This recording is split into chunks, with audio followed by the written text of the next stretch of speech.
Thank you very much. The Sultan was reminding me of my title. And those of you who have no caliphate title, now you're trouble. Now leave me JJ with my own.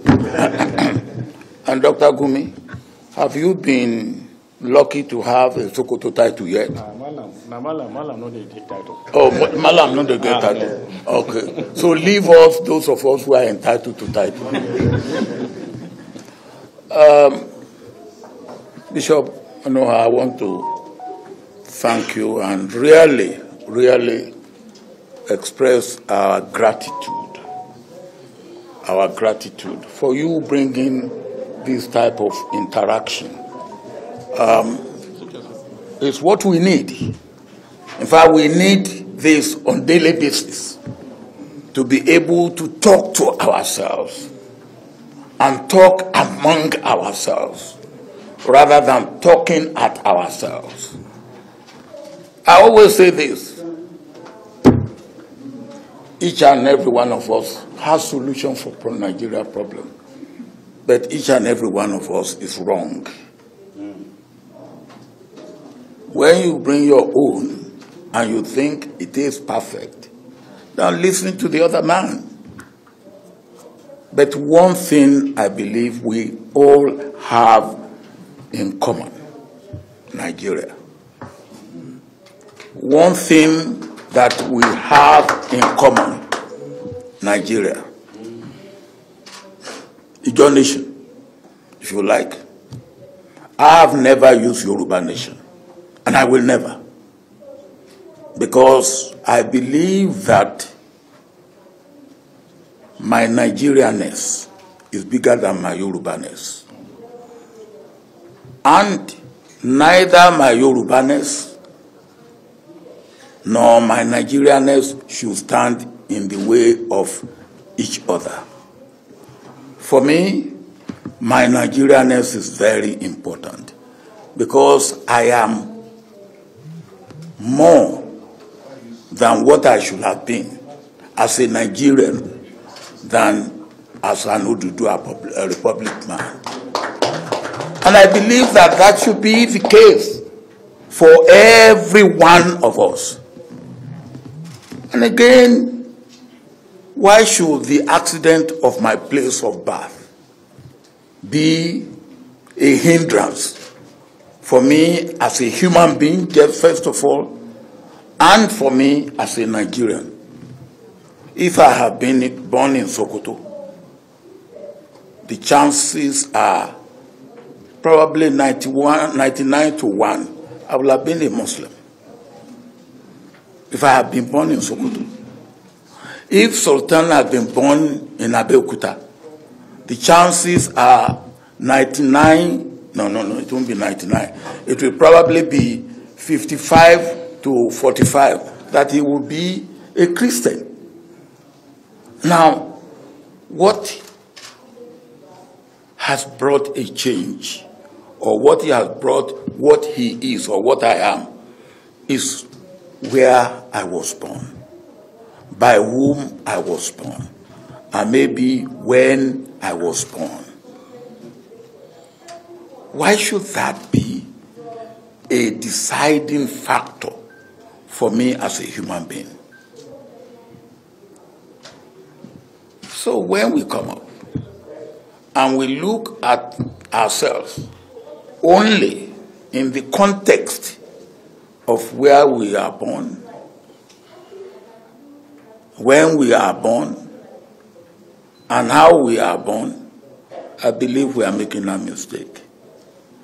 And I have no apology to anybody that I feel that what God has given to us in Nigeria belongs to all of us in Nigeria. And anybody who feels otherwise, good luck to him. The point is that we must aggregate. If you are born in a place and there is a particular treasure in that place, you must enjoy more of it than others in other parts of Nigeria. And that, I believe, whether it's stone, with which the Nigerian Railways and the Lagos Port were built, which came from Abeokuta, which nobody paid anything for in the colonial days. Now, don't laugh. This is true. Or the coal in Enugu, which some of it was used to drive the locomotive and whatever. The point is that it was all a gift of God to all Nigerians. I want to say that because to me it is very, very important. Humanity and the gift of God. I believe we must understand them and really know how we manage them together. I want to talk more about domestic before I come to the external, which Akim talked about dropping the ball. I will come back to that. In domestic, it has been mentioned, and we all know it, the language with which we talk to ourselves. Somebody there said, oh yes, we know your thing and all that, but this one. Now that is an insult to me, with all due respect. I see that as an insult. And that is not the language of a well-bred, well-brought-up person in an African society. One of the things that we respect in African society is age and authority. And with all due respect, I have them both. Age and authority. With all due respect, I have them both. So I don't deserve any disrespect from anybody. Having said that, there are two issues to me that are very, very important. The issue which have to be legislated. They are issues that have to be legislated. Somebody said, well, if we have a state police, what does it matter? Of course it matters a lot from what we have seen and experienced in recent times. It matters a lot because the state governor is the chief executive of his state, is also the chief security officer of his state. But then what instrument does he have to be able to maintain security in the sort of things that we have seen and gone through in recent times? What does he have? I know, and some of you will know, what we went through under the Native Authority Police, which made it necessary to scrap the Native Authority Police and centralized police. Other countries did the same. I have been to Colombia a number of times in the past 5 years. They did the same thing. But when they were confronted with the issue of security, the way we are confronted today, they went back. And if we are going to deal with our issue of security, somebody put it rightly, most of these are local, and they have to be addressed locally. And to be addressed locally, there must be the instrument with which they can be addressed locally.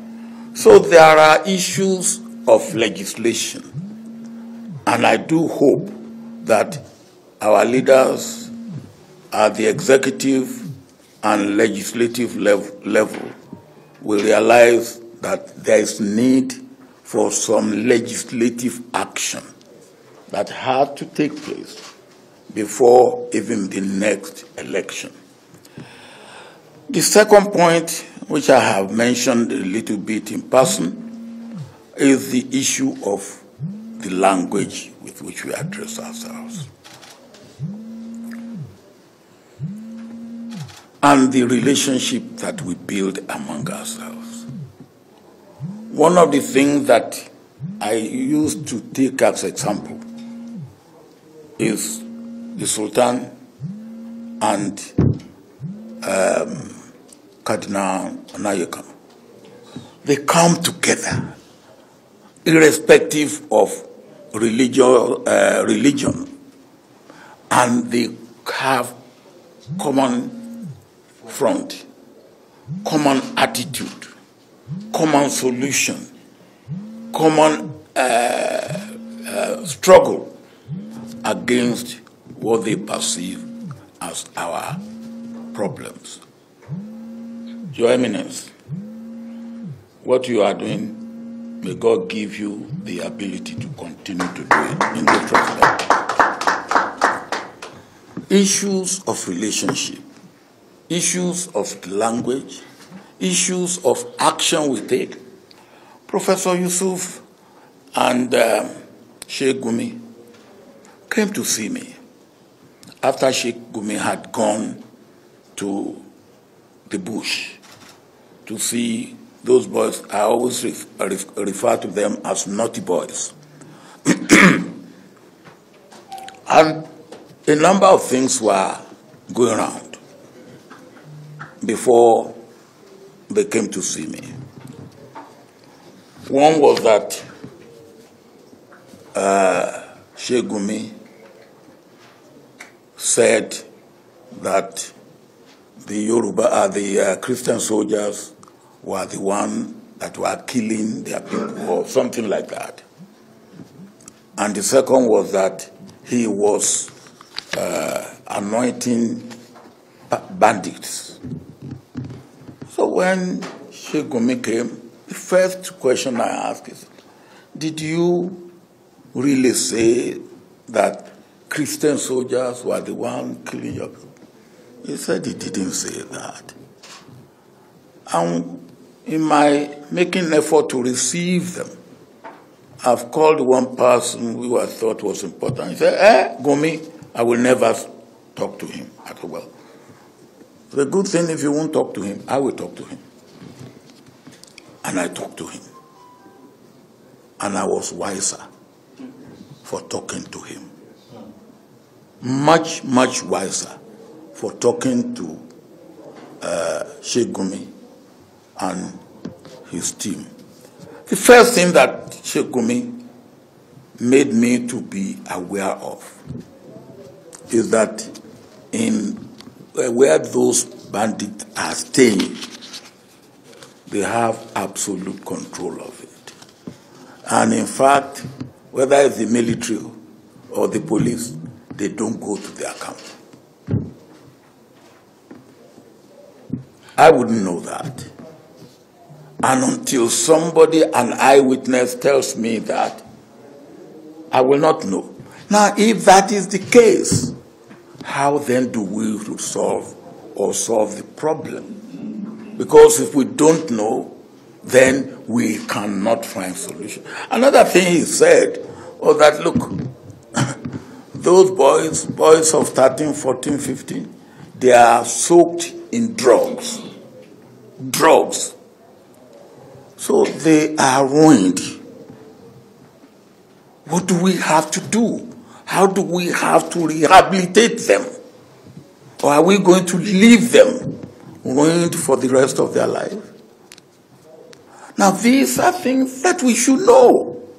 And if we know it, then what do we do? People talk of political will. I talk of political action. Political will is not enough. Political will must be matched by political action. I believe that if we are able to deal with what I call the moral content of our relationship and our language through what I will call moral rearmament, then that will be one issue being resolved. And that will involve all of us, but particularly you, the clergy, Christians and Muslims. And if there are people who are also in other religions that feel that there is some what they can do, yeah, African religion. yeah, then we will. No, I have nothing wrong with that. All right, but this the responsibility of all of us. Another thing that I will plead in this thing is, whatever we say here, or whatever we say in the corner of our houses, should be matched by what we say publicly. Some of us will say something differently, and we come out and say something at home and something different in the public. I believe honesty, integrity demand that we should say it, we should understand it, and say it, and be able to. The point is this: I think we should say this to ourselves: no group in this country, in any part of this country, can dominate the rest of this country without their willingness to be dominated. If we know that, why don't we come together, put our hands together, and really forge ahead in unity, in understanding, and in mutual respect and mutual profit for all of us. Now, the issue of the youth has been mentioned, and somebody said one thing about education, about empowerment, and about skill for youth and employment. If over 14 million Nigerian children that should be in school are not in school, that should be the starting point, because those are the recruits for Boko Haram of 10 years from now, 15 years from now. On two occasions when I had the opportunity, I launched UPE in Sokoto. I launched UBE in Sokoto. Although both of them were not continued, but Sokoto was the better for it. And I was surprised the other day when the Sultan was telling me what has been achieved in Sokoto as far as education is concerned. But there's still a lot to be done, and there's continuity to be maintained. That is the immediate future of the youth. And if we don't do it, we are postponing the evil day. And the evil day will even worse, because what we have had, those who will come tomorrow, they have seen what Boko Haram had been, what banditry had been, and they are going to improve on it. I always say to my children, I pity you. By that time, I pray that I will have gone. Not that I really pray that I will be gone. But I will be failing in my duty if today I do not shout and scream about this. Because it will come. There's nothing we can do about it except to start addressing the issue today.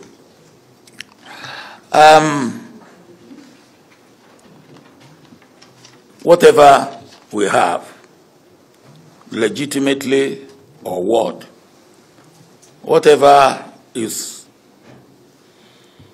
we acquired, to me, I believe is a gift of God.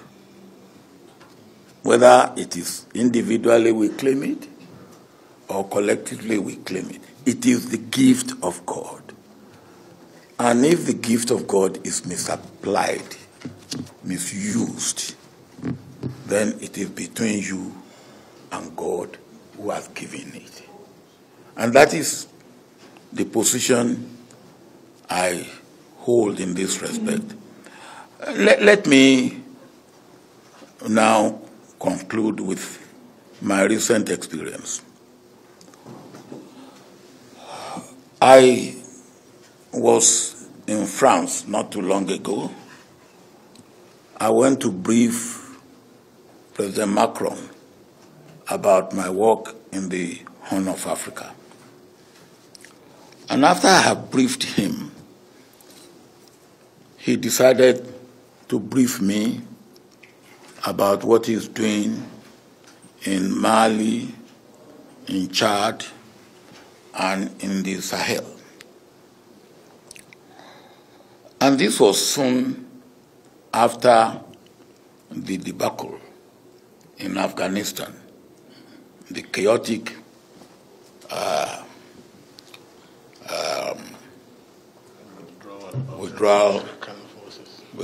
withdrawal from Afghanistan. I must mention this. I was in Afghanistan 3 weeks before the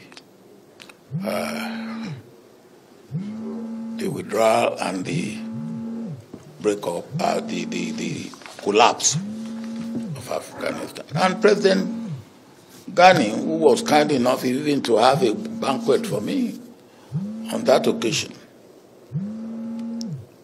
did not know that it would happen so fast and so quickly. It did.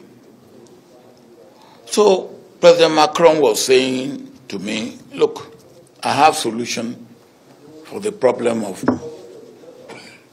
Mali and problem of Chad and the Sahel. I said, Mr. President, what is the solution? He said, I will train their soldiers. I will equip them strong enough to maintain security. Then I will withdraw. And I said, Mr. President, within 5 years you will go back. You say, why? I said, because you are relying on stick to solve the problem of Mali and Chad, whereas you need carrot and stick. And I have always said that about us here. The problem of Boko Haram will not go if all we are using is stick. We may suppress it, we may keep it down a bit, but it will not go. We have to bring carrot and stick together. So when I said this to President Macron, and I give my own country example, he said, oh, you are right, we have to rethink. So even France is now rethinking its policy in Mali, in Chad, and in the Sahel. If that can happen to a country like Mali, like France, then it needs to happen to us in Nigeria, that we should rethink how we resolve these problems. They were not there yesterday. And when in 2011, I went to Maiduguri, and I was put in contact with Boko Haram leadership. And I asked the man who was intermediating, what do you think is the foreign involvement with Boko Haram? And he said, maybe 10–15%. I said, how do you come to that? And he said, well, we know them, we know what they bring in, and the people, not much. And that time it would have been easy to deal with the issue of Boko Haram. Today, the foreign involvement is more than 50%. So it has grown beyond what we can say we deal with quickly. But then, there's still room for dealing with it. But somebody said, yes, we do not need the president, the governors, and the legislatures. We can assemble. Yes, we can assemble. We have assembled here. But there is the aspect of legislation that I have mentioned. We cannot legislate. We can assemble, we can meet, we can recommend, we can appeal, but we cannot legislate. And that is why we must go to them, we must carry them along, and the senator will say, you're right. And he cannot do it alone. And it is also our responsibility to do what we need to do, to involve and to carry those who have responsibility to do what they need to do in the best interest of our country and our nation. Now I come and I end up drop the ball. Almost anywhere I go, people will say, well, Nigeria is not at the table. And that is the truth. Oh, yes, Nigeria is not at the table. About a week ago, I was coming from Gambia, where I've gone to observe the election on behalf of the Commonwealth. And when I got to Togo, Lomé, the president of Togo was waiting for me, and he took me to his house, where I met the former president of Niger, President Issoufou. And they sat me down and said this and that and this and that. Some of the questions they asked me, I cannot answer, because it borders on what they expect Nigeria to do, which they found Nigeria not doing. And how do I answer that? What do I say? So at the end I said, I hear you. And when I get home,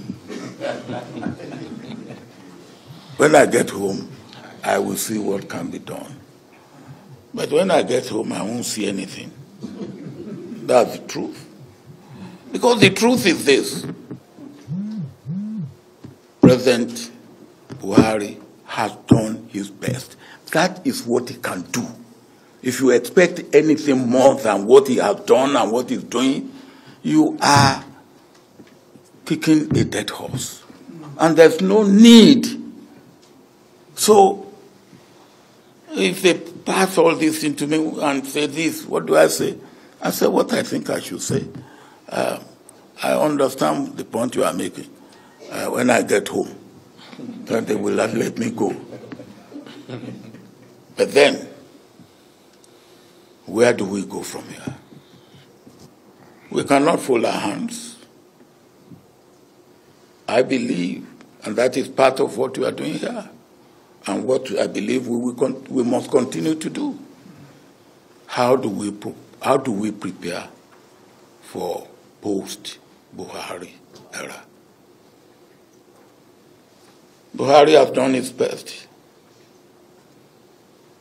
My prayer is that God will spare his life to see his term through.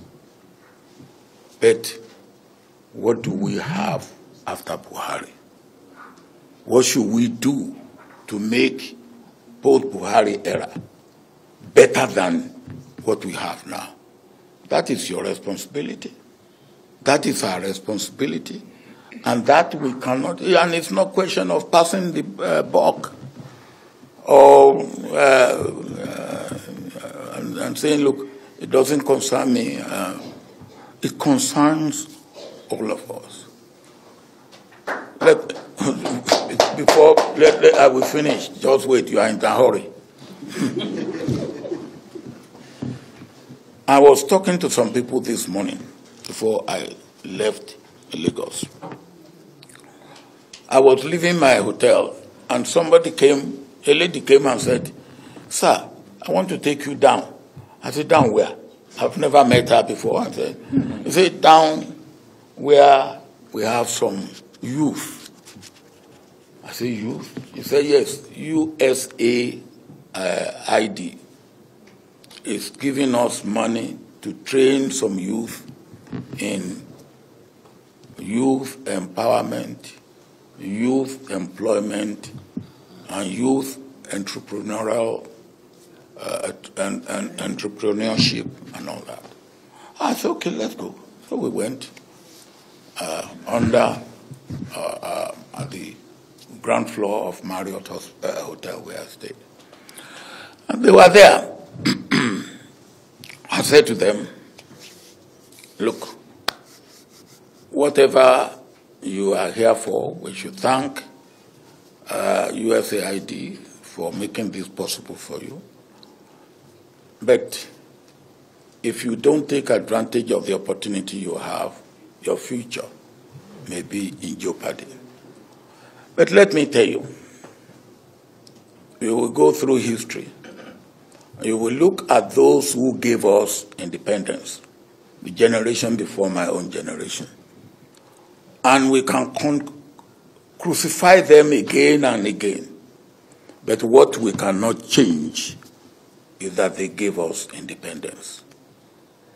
We cannot change that." I said, "What you will look, when you look at my own generation, which is the generation following the generation of those who gave us independence, you can crucify all of us and take all of us one by one, and including those who are already dead, dig them up and nail them to the wall." I said, "But one thing you cannot change is what that generation had done. It fought for the unity of Nigeria, and it laid the foundation of democracy. You cannot change that." I said, "But your own generation and the generation that is coming, that follows our own generation, you must be asking yourself, what will you do? What will they say about you? You have to think about it."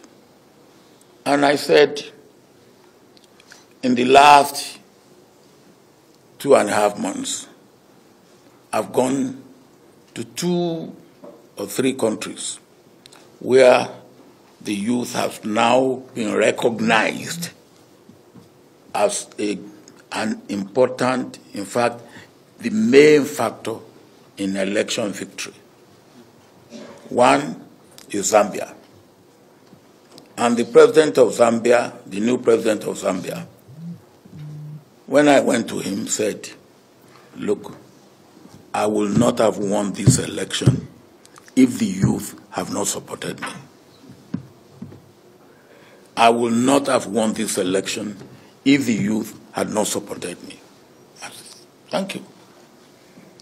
I told you I just observed the election in Gambia for the Commonwealth. And after the result was declared, I went to the president who had the second term. And he said to me, "My father," he was addressing me. Then I look at myself. I then look at his face. Oh, I said, "Yes, I'm old enough to be his father."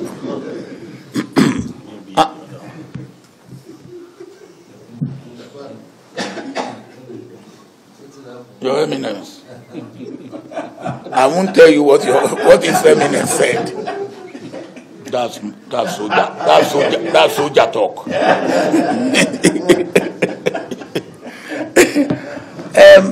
And he said to me, if not for youth support, I would not have won this election. And I don't want to disappoint them. Sir, go and look for me what I will do, not to disappoint the youth. That is in Gambia. Then I left there. I went to Kenya. I wanted to brief President Uhuru Kenyatta about my work in the Horn of Africa, because Kenya is also part of the Horn of Africa. While I was waiting for the president to call me, Raila Odinga, who is the front runner in the coming Kenya election, came to me and said, "My brother, what will you do to help me?" I said, "Help you in what?" He said, "In the coming election." I said, "Well, let me tell you the lesson I've learned from 2 elections recently. Go and find a way to mobilize the youth. If you can mobilize your youth, you have won the election." The point is this: the youth have become an important factor in our democratic system and democratic process and elections. And if they decide this is the way to go, that will be the way to go. And as somebody said, how do we encourage them so that they can go the right way for the good of all of us, but particularly for their own good? Thank you very much.